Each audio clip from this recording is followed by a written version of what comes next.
샬롬 할렐루야. 고린도전서 13장 1절에서 3절입니다. 내가 사람의 방언과 천사의 말을 할지라도 사랑이 없으면 소리 나는 구리와 울리는 꽹과리가 되고, 내가 애언하는 능력이 있어 모든 비밀과 모든 지식을 알고 또 산을 옮길 만한 모든 믿음이 있을지라도 사랑이 없으면 내가 아무것도 아니요. 내가 내게 있는 모든 것으로 구제하고 또 내 몸을 불사르게 내줄지라도 사랑이 없으면 내게 아무 유익이 없느니라. 아멘. 골로새서 3장 23절. 무슨 일을 하든지 마음을 다하여 주께 하듯하고 사람에게 하듯하지 말라. 아멘. 고린도전서 2장 6절에서 8절입니다. 그러나 우리가 온전한 자들 중에서는 지혜를 말하노니 이는 이 세상의 지혜가 아니요 또 이 세상에서 없어질 통치자들의 지혜도 아니요 오직 은밀한 가운데 있는 하나님의 지혜를 말하는 것으로서 곧 감추어졌던 것인데 하나님이 우리의 영광을 위하여 만세 전에 미리 정하신 것이라. 이 지혜는 이 세대의 통치자들이 한 사람도 알지 못하였나니 만일 알았더라면 영광의 주를 십자가에 못 박지 아니하였으리라. 아멘. 제목은 영적인 사랑의 중요성입니다. 요한복음 8장을 보면 서기관들과 바리새인들이 가늠하다 현장에서 잡힌 여인을 끌고 와서 예수님께 모세는 율법에 이러한 여자를 돌로 치라 명하였거니와 선생은 어떻게 말하겠나이까 하고 묻습니다. 만일 율법대로 하면 예수님을 사랑이 없다 할 것이고 용서하라 하면 율법을 무시한다고 정죄할 것이 뻔했습니다. 이때 예수님께서는 바닥에 그들에게 해당하는 제목을 하나하나 써 내려갔습니다. 그들은 자신의 죄목을 보고 양심의 가책을 느껴 그 자리를 떠났고 여인만 남았죠. 예수님은 여인에게 나도 너를 정죄치 아니하노니 가서 다시는 죄를 범치 말라 당부하셨지요. 이처럼 예수님은 생명을 살리는 영적인 사랑을 지닌 분이십니다. 영적인 사랑이 얼마나 중요한지 고린도전서 13장 1절에서 3절을 중심으로 살펴봅니다. 1절에 내가 사람의 방언과 천사의 말을 할지라도 사랑이 없으면 소리나는 구리와 울리는 꽹과리가 되고입니다. 여기서 사람의 방언이란 방언의 은사가 아닌 영어, 일어, 불어 등 사람들이 사용하는 언어를 의미하지요.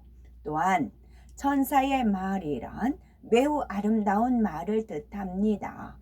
아름다운 목소리로 고운 말을 할 때 천사같이 말한다 라고 하지요. 영적인 사랑이 담긴 말에는 생명을 살리는 놀라운 능력이 있습니다.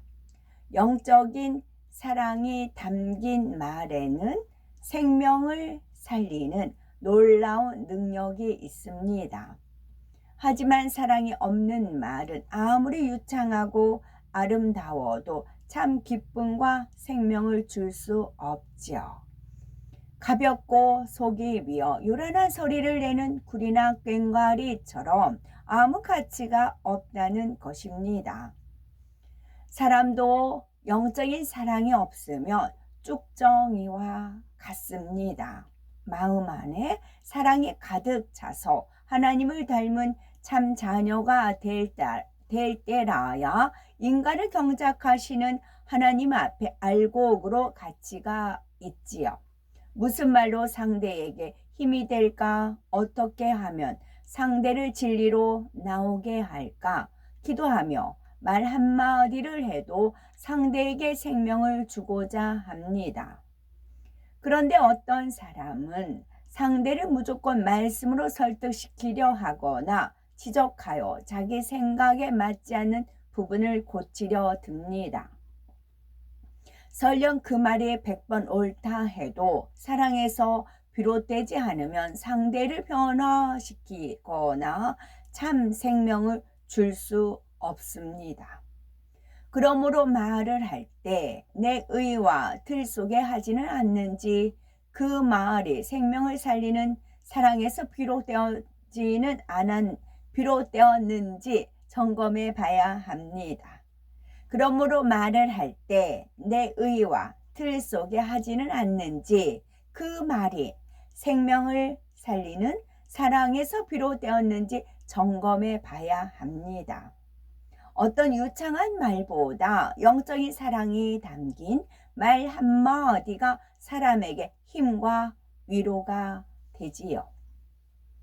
또한 내가 애원하는 능이 있어 모든 비밀과 모든 지식을 알고 또 산을 옮길 만한 모든 믿음이 있을지라도 사랑이 없으면 내가 아무것도 아니요. 애원이란 하나님으로부터 앞으로 이루어질 일을 받아서 선포하는 것을 말합니다. 애원은 사람의 뜻대로 할 수 있는 것이 아니라 성령의 감동을 입은 사람이 하나님께 받아 말하는 것이지요. 베드로후서 1장 21절에 애원은 언제든지 사람의 뜻으로 낸 것이 아니요 오직 성령의 감동하심을 입은 사람들이 하나님께 받아 말한 것임이니라 말씀한 대로입니다. 여기서 애원하는 능이란 특정인에게 주어지는 은사만을 뜻하지 않습니다. 주님을 믿고 진리 안에 들어온 사람이라며 장차 일어날 일을 알아서 말할 수 있는 것을 말하지요. 예를 들어서 장차 주님께서 강림하시면 구원받은 사람은 휴거되어 7년 혼인잔치에 들어가고 구원받지 못한 사람은 7년 환란을 겪고 백보자 대심판 후에 지옥에 갈 것 등을 알고 선포하는 것입니다. 이처럼 애원하는 능이 있어도 사랑이 없으면 하나님과 상관이 없습니다. 비밀이란 만세전에 감추어진 비밀, 곧 십자가의 도를 말하죠. 십자가의 도란 인류를 구원하기 위한 하나님의 섭리로서 하나님께서 만세전에 예비하신 일입니다. 하나님께서는 인간이 범죄하여 사망으로 갈 것을 아시고 만세전에 구세주가 될 예수님을 예비하셨습니다. 이 구원의 섭리를 성취하기까지 하나님은 비밀로 붙이셨지요. 구원의 섭리가 알려지면 원수마귀 사단이 방해하여 성취될 수 없기 때문입니다. 원수마귀 사단은 예수님을 죽이면 아담의 범죄로 넘겨받은 권세를 영원히 가질 줄 알고 악한 사람들을 사주하여 예수님을 십자가에 못 박았습니다. 그러나 죄 없으신 예수님을 죽임으로 도리어 구원의 길이 열리게 만들었지요. 이처럼 놀라운 비밀을 알아도 사랑이 없이 전하지 않으면 아무 소용이 없습니다.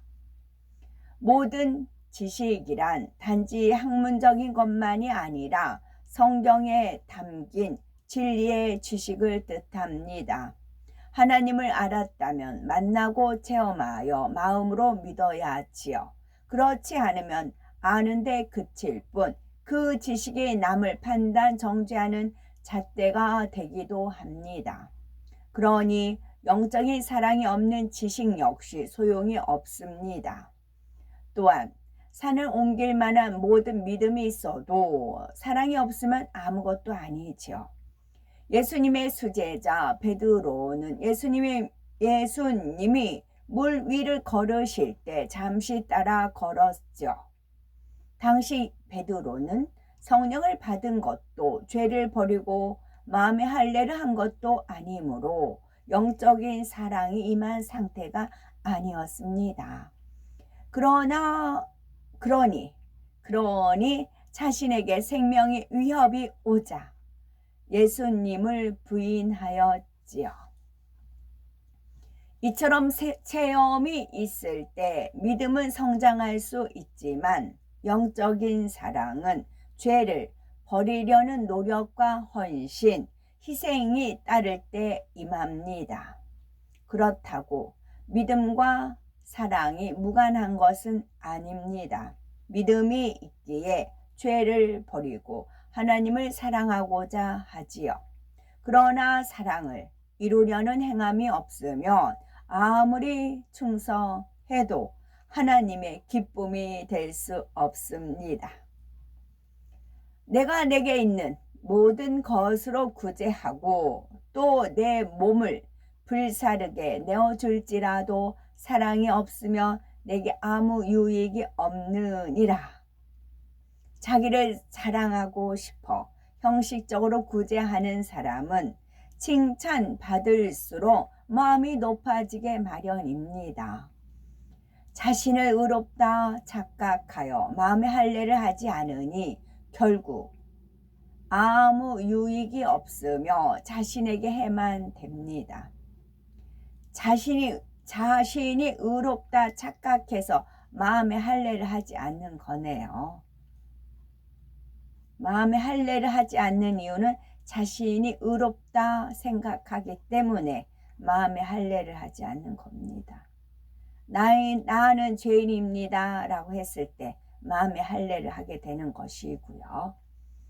그러나 사랑에서 우러나오는 구제는 누가 알아주든 알아주지 않든 상관이 없습니다. 은밀한 중에 보시는 하나님께서 행한 대로 축복과 상급으로 갚아주실 것을 믿기 때문이지요. 희생도 마찬가지입니다. 내 몸을 불사르게 내어준다는 것은 완전히 희생하는 것을 의미합니다. 희생은 사랑을 전제로 하지만 사랑 없이도 얼마든지 희생할 수 있습니다. 즉 실컷 수고해 놓고 불평하는 것입니다. 자신의 힘과 정성, 시간, 물질을 다해 일했는데 아무도 알아주지 않으면 서운해합니다. 열심 내지 않는 사람을 보면 하나님을 사랑한다면서 어쩜 저럴 수 있지 판단하지요. 이런 마음이면 자신도 힘들고 주변 사람과 화평을 깨니 아무 유익이 없습니다. 그렇다면 믿음이 있는데 어떻게 사랑 없는 희생이 나올 수가 있을까요? 이는 중심에서 하나님의 것이 내 것이요 내 것이 하나님의 것이라는 주인의식이 없기 때문입니다. 가령 농부가 자기 밭에 일을 할 때에는 새벽부터 늦은 밤까지 열심히 합니다. 하지만 남의 일을 할 때는 그 마음가짐이 다르죠. 마찬가지로 하나님에 대한 사랑이 없으면 싹을 받고 일하는 일꾼처럼 형식적으로 일하고 당장 대가를 받지 못하면 불평이 나옵니다. 골로새서 3장 23에서 24절에 무슨 일을 하든지 마음을 다하여 주께 하듯 하고 사람에게 하듯 하지 말라. 이는 유업의 상을 주께 받은 줄 알미니 너희는 주 그리스도를 섬기느니라 하신 말씀을 기억해야 되겠죠. 참된 희생을 하려면 무엇보다 마음에 영적인 사랑을 이루어야 합니다. 마음 안에 사랑이 가득한 사람은 누가 보든 보지 않든 알아주든 몰라주든 묵묵히 헌신합니다. 마치 초가 자신의 몸을 태워 어둠을 밝히듯 아낌없이 자신을 내주지요. 예수님의 희생을 통해 수많은 영혼이 구원받을 수 있었던 것도 참 사랑으로 하셨기 때문입니다. 예수님은 하나님을 사랑하심으로 생명 다하기까지 그분의 뜻을 이루셨지요. 십자가에 달리신 순간에도 영혼들을 위해 중보 기도를 올리셨습니다. 누구든지 예수님처럼 어떤 욕심이나 거짓이 없이 자신을 희생한다면 하나님께서 높여주시고 영광의 자리로 이끄십니다. 아멘. 계시와 예언의 차이를 살펴보면 계시는 하나님의 뜻에 합당한 자에게 성령의 감동함 속에 환상이나 음성 등 여러 방법으로 하나님의 마음을 알려주시는 것입니다. 또는 사람으로서는 풀 수 없는 영의 일들을 풀이해 주시는 것이지요. 예언은 성령의 감동함을 입은 사람이 하나님께 받은 계시를 고하는 일 또는 그런 말을 예언이라 한답니다. 아멘.